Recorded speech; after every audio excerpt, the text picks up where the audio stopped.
እንግዲህ አሁን 5 ሰዎች ጽፈሃል። እኛ ስለ 5ቱ መዘርዘር በጣም ከባድ ነው። ሁለቱን እኔ መርጫ ስለነሱ ለዚህ ትውልድ በአጭሩ እንድትነግራቸው ለተመልካቾቻችን ስለ ስብሐት ገብረ እግዚአብሔርና ስለ ደራሲ ሐዲስ ዓለማየሁ እንግዲህ ትንሽ ማለት ይችላል።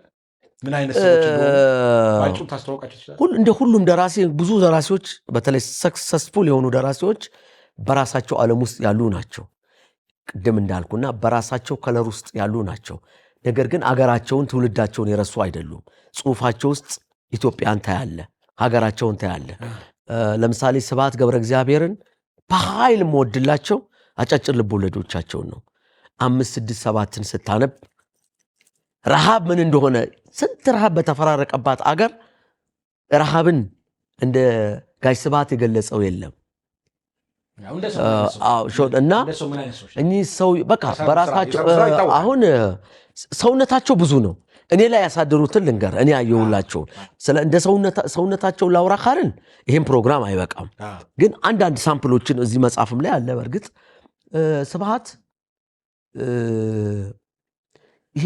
የዝነኝነትን ቀንበር ከልጅነት የሰበሩልኝ ሰው ናቸው። በ1978 79 ማለት ይሄ በዛ ቅድም ባየው በትንሹ ልጅ መልክ በወጣቶች ፕሮግራም በጣም ታዋቂ ነኝ መንገድ ላይ የ79 የ78 ትውልድ። አሁን አድጊ መልኬ ስቀየር ያኛውን ሰዎች ላይ ያስታውሱት ይችላሉ። እና ከሳቸው ጋር ሲሄድ ታገል ሰይፉ ይባላል። እኔ ደግሞ እንደ ዝነኛ ሰው ታውቃለህ አይደል? ዝነኛ ሰው እንዴት እንደዛ አይነት አክት ነበረችኝ። እና እሳቸው ያችን ሙልጭ አድርገው ያወጡልኝ እሳቸው ናቸው። በሰላም እየሄድን ልክ ታገል ሰይፉ ይኸው ታገል እኮ ነው ያ ከሽማግሌው ጋር ያለው፣ እሳቸው አይታወቁም ያኔ እሳቸው ጋር ያለው ልክ እንዲህ ሲባል ጋሽ ስብሐት መሀል አስፋልት ላይ ሰው እያየኝ ፌስታላቸውን ኮታቸውን ያወልቁና እጄ ላይ ያስቀምጣል፣ ሹራባቸውን ያወልቃሉ። አደባባይ ማለት እንትናችሁ ነው። እኔ እሳቀቃለሁ፣ ምክንያቱም እኔ ታዋቂ ሰው ለእኔ ውርደት ነው። እንትኔ ነው የሚያወጡልኝ። ከዚያ አንዲት የሞቀቻቸውን ነገር ለማውለቅ እኮ ነው። ከዚያ ደግሞ ተመልሶ በቃ ከእብድ ጋር የቆምኩ ነው የምመስለው። እጅግ በጣም አፍር ነበረ። በኋላ ዝና እንዴት የማይረባ እንደሆነ እንዳላስበው ይህን የመሳሰሉ አክቶች እያሳዩ ከልጅነት ያወጡልኝ እሳቸው ናቸው። አንድም ቀን የዝነኝነት ስሜት እንዳይሰማኝ ስራዬ ላይ እንዳተኩር ነው። አንዷን ብዙ ጊዜ ሰዎች ጋር ስውል ከሩቅ ታገል ሰይፉ ምናምን ይሉና በተለይ ክፍለ ሀገር ስንሄድ ስመጣ ምንም ደራሲ አይመስልም ይላሉ።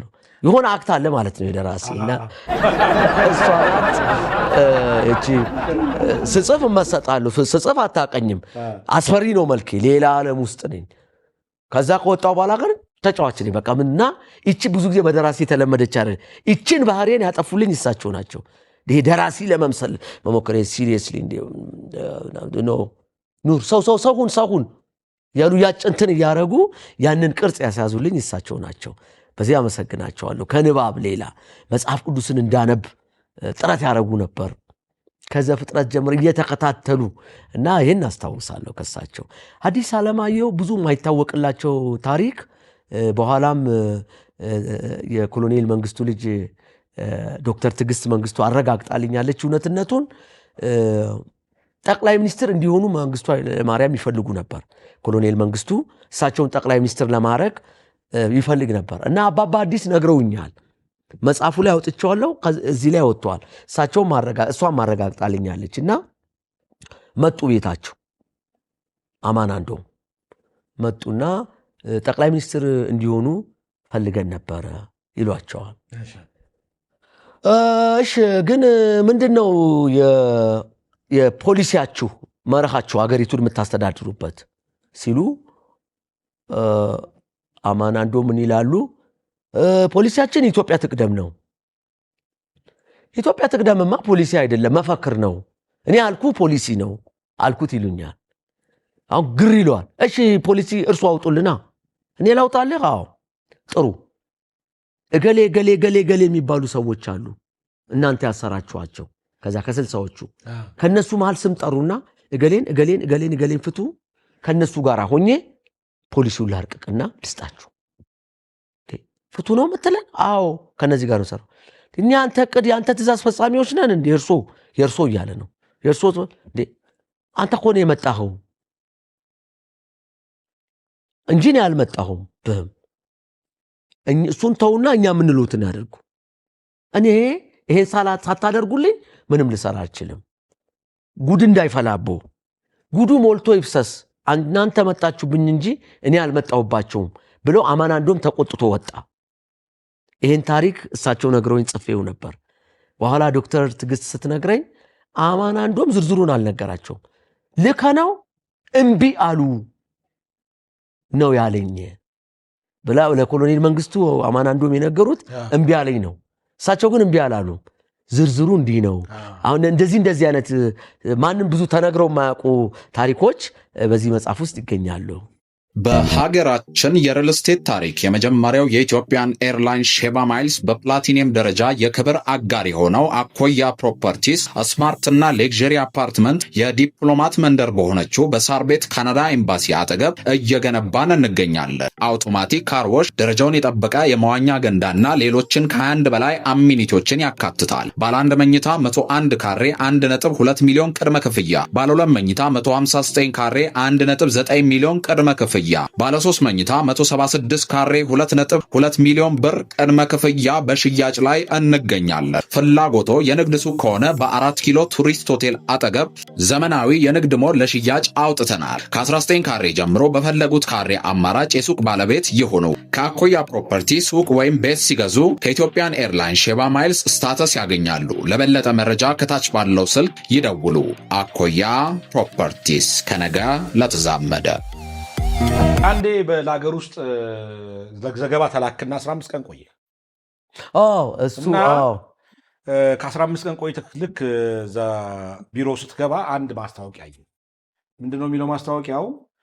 የኃላፊዎች ለ3 ቀናት አሜሪካ ቆይተው ስለመጡ ልምድ አሜሪካና ቻይና ለ3 ቀናት ቆይተው ስለመጡ እንዴት ነው እኔ የነበርኩበት ጋዜጣ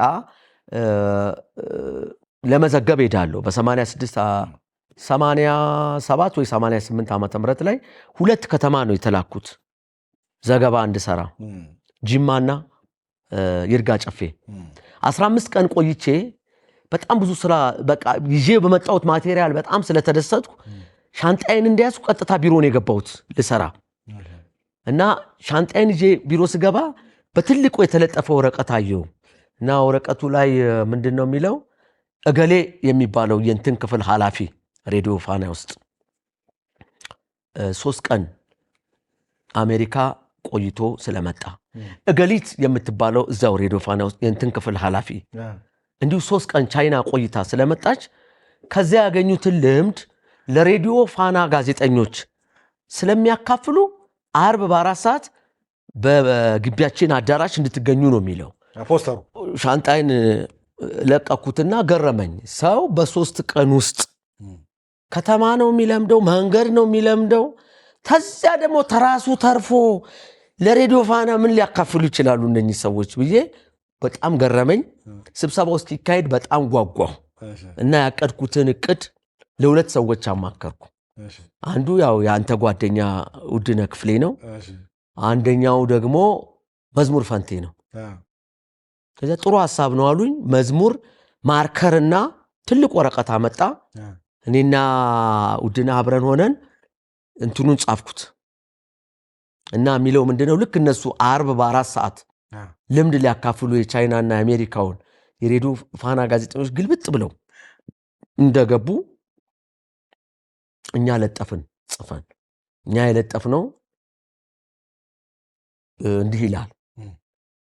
ጋዜጠኛ ታገል ሰይፉ ለማህቶት እና ለአብዮታዊ ዲሞክራሲ ጋዜጠኞች ላለፉት 15 ቀናት ይርጋለምና ጅማ ቆይቶ የመጣው ታገል ሰይፉ ከዚያ ያገኘውን ልምድ ለማህቶትና ለአብዮታዊ ዲሞክራሲ ጋዜጠኞች ሊያካፍል ስለሚፈልግ አርብ በ4 ሰዓት በግቢያችን አዳራሽ እንዲገኙ ብለን ለጠፍን ማለት ነው። በቃ እዚያ ያሉ ኃላፊዎች እነ ሴኮን ጨምሮ ሞቱ በሳቅ። ምክንያቱም ገባቸው እንደ ቀልድም ነው ነገሩና በጣም ተሳቀ፣ በጣም ተዝናኑ። ግን እዛ አካባቢ ያሉት ጋር ቁጣ አስነሳ እና ተከሰስኩ። የተከሰሰው ሴኮ ነው እርምጃ ውሰድበት ተብሎና እንደዛ እንዳልሳቀ ቢሮ ሲሪየስ ሆኖ ታገል ከሬዲዮ ፋና ወቀሳ መጥቷል። ማአላግጣል ባለቆች ላይ እና ይሄ ልክ አይደለም። ስለዚህ ምናምን የሚል ነገር ነገረኝ። እኔ አላላገጥኩም። ለአንድ የሬዲዮ ፋና ጋዜጠኛ በመጀመሪያ ደረጃ በ3 ቀን ውስጥ ሰው ከተማውን ነው የሚለምደው፣ መንገዱን ነው የሚለምደው። ቢለምደው ስለ ሬዲዮ ፋና ምኑ ነው? ትልቅ ነገር ነው ወይ የ3 ቀን ልምድ የሚለውን ለማስተላለፍ ነው። ሁለተኛ ለሬዲዮ ፋና ጋዜጠኞች ከቻይናውና ከአሜሪካው ልምድ የበለጠ ሊያጓጓቸው የሚገባው ከቻይናና ከአሜሪካ ከመጣው ይልቅ ከክፍለ ሀገር የመጡት ናቸው። ጋዜጠኞች ከክፍለ ሀገር ሲመጡ ለምን እንደዚህ ስብሰባ አልተጠራም? ለምሳሌ እኔ ብጠየቅ ሬዲዮ ፋና እንዴት ነው ብለው ቢሉኝ ይርጋ ጨፌ በዚያ ወቅት ሬዲዮ ፋና አይደመጥም፣ አይደርስም። ጅማ ህዝብ ደግሞ ሬዲዮ ፋናን እንዴት ነው የሚከታተለው የሚለው አጓግቷቸው አንድም ቀን ከክፍለ ሀገር የሚመጡትን ጋዜጠኞች ጋብዘው አያውቁም። ለምን አጓጓቸው? የቻይና የመጣው የቱ ነው የሚጠቅመው? ስለዚህ መጀመሪያ ከምታገለግሉት ህዝብ ፊድባክ ለመቀበል ነው መጓጓት ያለባችሁ እንጂ ከቻይና የመጣ ልምድ አይደለም የሚቀድመው የሚል መልእክት ላስተላልፍ ነው ብዬ ሲሪየስ ሆንኩኝ። እና በቃ ሴኮ ለወደፊቱ ከመለጠፍ በፊት አማክረን ተብዬ በሰላም አመለጥኩ ማለት ነው። ይሄ ነው ኬዞ። ደንበኛ ታጋይ ነህ። ታግራል እዚህ ጋር ታገል ነው። ታጋይ ናይስ። ያው እንግዲህ በሚዲያ ስራ በሚዲያ የህይወት ውስጥ አንዱ በኢትዮጵያ ቴሌቪዥን ይተላለፍ የነበረ የአዲስ አበባ መስተዳድር ፕሮግራም ነበር መስኮት የተሰኘ። እዛ ውስጥ ከፍተኛ ሚና ነበረ። እንግዲህ መስኮት የሚለውንም ስም እኔ ነኝ እንትን ያደረኩት ያወጣሁት። ፎርማቱን ከሰሩት ሰዎች አንዱ ነኝ እና ፎርማቱን ስንሰራ ግን ምን ችግር ገጠመን መሰለ? 2 ተከታታይ ፕሮግራሞች አዲስ ማህደር የሚባልና አንድ አሁን የረሳሁት ፕሮግራም ተከታታይ ሲሪየስ ፕሮግራሞች ሆኑ። እንደምታውቀው ቅዳሜ ዕለት ነው የሚተላለፈው። ያኔ የሆነ አፍሪካ ቲቪ ምናምን ቲቪ አፍሪካ የሚባል ተወዳዳሪ ጣቢያ አለ፣ ኢቲቪ አለ። እኛ ኢቲቪ ላይ ነው የአየር ሰዓት ያዝ ነው። ስለዚህ እነኛ ሰልቺ ፕሮግራሞች ማለት መደዳውን ሲሆኑ ሰው እንዳይሰለች አንዱ ሲሪየስ ነው፣ አንዱ እንኳ ጥሩ ነው። ስለዚህ በመሃል በሁለቱ መካከል ሙዚቃ ይግባ የሚል ሐሳብ አቀረብን። ሙዚቃ 4 ደቂቃ ነው። ለ30 ደቂቃ ፕሮግራም መስተዳድሩ ለኢቲቪ ብዙ ብር ይከፍላል። ከዛች ላይ 4 ደቂቃ ማንሳት በጣም ከባድ ነው፣ አይሆንም አሉ። እሺ መሃል ላይ ብሪጅ 30 ሰከንድ ይሰጠኝና እኔ የሆነ ነገር ልስራ በሚል አሁን በፊልም የተቀነባበረው ስራዬ ብዬ የፈጠርኩት ያችን ብሪጅ ለመሙላት ነው። በ30 ሰከንድ ፊልሞችን እያቀናበርኩ መስራት ጀመርኩ እና ቴክኒኩን የወሰድኩት ቻናል ኦ የሚባል ቲቪ ነበር። እዛ ላይ ክሊፖች ከሰከንድ በታች ያለብሳሉ። የፍሬም ብለን የምንጠራው ማለት ነው። በፍሬም ደረጃ ያለብሳሉ እና እኔም በፍሬም ደረጃ ምክንያቱም ጊዜው ስለማይበቃ በ30 ሰከንድ ውስጥ ምስሉን ላጥላጥ ያረኩኝ እንደዚህ አድርጌ ሰራሁት እና ኤዲቲንግ ልገባ ስል ኤዲተሮቹ ደግሞ የሰለጠኑት ከ3 ሰከንድ በታች ማልበስ ክልክል ነው በሚለው ፕሮፌሽናሊ አንተም ታውቃለህ ከ3 ሰከንድ በታች አይን ላይ ይዘላል እንትን አይልም ነው የሚባለው እና እኔ ጭራሽ ከ1 ሰከንድ በታች ላልብስ ስል አስቸገሩኝ። አሁን ምን ማድረግ ነበረብኝ? ትብ የሆነ ነገር ፈጥሬ ማለት ነበረብኝ። ስራው መሄድ ስላለበት ተጨቃጭቃ አትችለውም እንደዚህ ያለ ከቱም እነሱም የተማሩትን ነው ልክ ናቸው። ስለዚህ እኔም ልክ ባልሆነ መንገድ ነው ልክ መሆን ያለብኝ። ስለዚህ ምን አልኩ? ይሄ እናንተ ስላልደረሳችሁበት ነው እንጂ እንግሊዞቹ የሼክስፒር ሶኔት የሚሉት አለ። እንደዚህ ነው የሚሰሩት። ከሰከንድ በታች ነው የሚለብሰው እና ይሄ የግጥም ቴክኒክ ነው። እናንተ ግጥም ላይ ስላልሰራችሁ ነው። ግጥም ላይ እንደዚህ ነው የሚለብሰው። የዓለም አቀፍ እንትን ነው አለ እንደዚህ። አዎ ጥሩ እንደዛ ታሉ ብለው ከሰከንድ በታች መስራት ጀመር ነው። በጣም ልክ ሲወደድ መስተዳድሩ አለቆቹም በላይ ያሉትም እስከ ከንቲባው ጽሕፈት ቤት ያሉት ስራው እየተወደደ ሲመጣ አለቆቼ ደስ አላቸው። 1 ደቂቃ አርገንልሃል አሉኝ። 1 ደቂቃ ሆነልኝ። ከዚያ እስከ 2 ደቂቃ አደገ እና በጣም ተወዳጅነቱ ይሄ በፊልም የሚቀናበረው መወደድ ሲጀምር አብረውኝ ያሉት ኤዲተሮች መሃል እስቲ ማወቅ ፈለጉ የሼክስፒር እንዲህ ከተወደደ የሼክስፒር ሶኔት ላይ ምን ያህል እንደደረሱበት ምን ያህል ኮፒ እንዳረጉት ለማወቅ ስለፈለጉ ያሲ ያንን የሼክስፒር ሶኔት የሚባለውን አምጣልን እስቲ ምን ያህል ከሱ ጋር እኩል እንደሰራን ማወቅ ስለምፈልግ ነው። አይ የሼክስፒር ሶኔት የሚባል ፊልም የለበሰ ነገር የለም። እኔ እንዲህ ያልኳችሁ ቤት ሀገር ነው እያላችሁ ስላልተቸገራችሁኝና እዚህ ሀገር አዲስ ነገር ሲጀመር የሆነ ሀገር ካልተጠራ አዲስ ነገር ስለማታሰሩ ለዚህ ነው እንጂ እንዲህ የሚባል ነገር የለም። አሁን ምን ያመጣሉ ተወዷል ብዬ ያልኳቸውን አስታውሳለሁ። እና ለአዲስ ነገር ድል መስጠት ጥሩ ነው። መስኮት ላይ የምትሰራው የግጥሞቹን ነበር?